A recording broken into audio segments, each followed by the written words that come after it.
ଯାହାକୁ ଭଲ ପାଉଛନ୍ତି ତାକୁ ଜାଣିବାକୁ ଦିଅନ୍ତୁନି ଯେ ଆପଣ ତାଙ୍କୁ ବେଶୀ ଭଲ ପାଉଛନ୍ତି ବୋଲି। ଯଦି ସେ ଜାଣିପାରନ୍ତି ଆପଣ ତାଙ୍କୁ ବହୁତ ଭଲ ପାଉଛନ୍ତି ତେବେ ସେ ଆପଣଙ୍କୁ କଷ୍ଟ ଦେବା ଆରମ୍ଭ କରିଦେବେ। କାରଣ ମଣିଷ ବେଶୀ କିଛି ପାଇଲେ ମର୍ଯ୍ୟାଦା ଦେଇ ଜାଣେ ନା।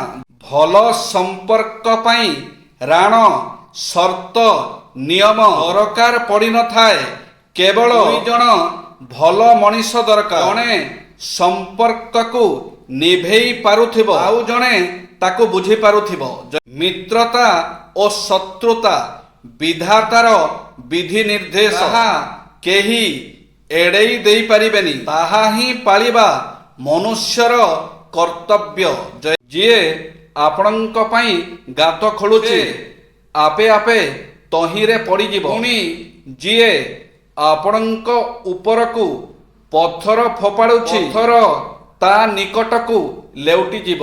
ଯେଉଁ ଲୋକ ଅନ୍ୟର ଦରିଦ୍ରକୁ ଉପହାସ କରେ ସେ ତାହାର ସୃଷ୍ଟିକର୍ତ୍ତାଙ୍କୁ ନିନ୍ଦା କରେ।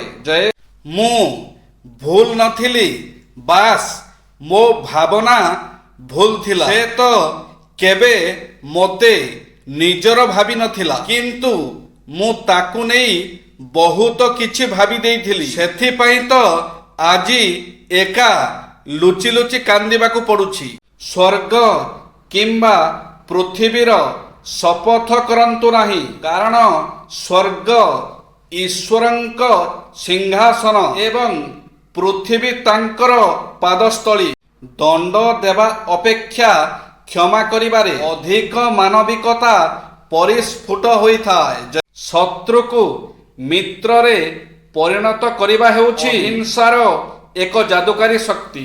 ଶ୍ରୀ ଶ୍ୟାମସୁନ୍ଦର ପ୍ରାଣର ଠାକୁର, ପ୍ରୀତି ଭଣ୍ଡାର, ଅଖଣ୍ଡ ପ୍ରେମର ପ୍ରତୀକ ଅପାର, ମଣିମା ନୀଳକନ୍ଦର। ପାପ ବୁଝେ ନାହିଁ ପୁଣ୍ୟର ମହତ୍ଵ, ମିଛ ବୁଝେ ନାହିଁ ସତ, ସ୍ୱାର୍ଥ ବୁଝେ ନାହିଁ ତ୍ୟାଗର ମହତ୍ଵ, କ୍ରୋଧ ବୁଝେ ନାହିଁ ଶାନ୍ତ। ପଢୁଛି ଅଧର୍ମ ବିତ, ଜାଣି ଶୁଣି ସର୍ବେ ମୃତ୍ୟୁକୁ ଡାକନ୍ତି, ନିଜେ ଖୋଳି ନିଜ ଗାତ।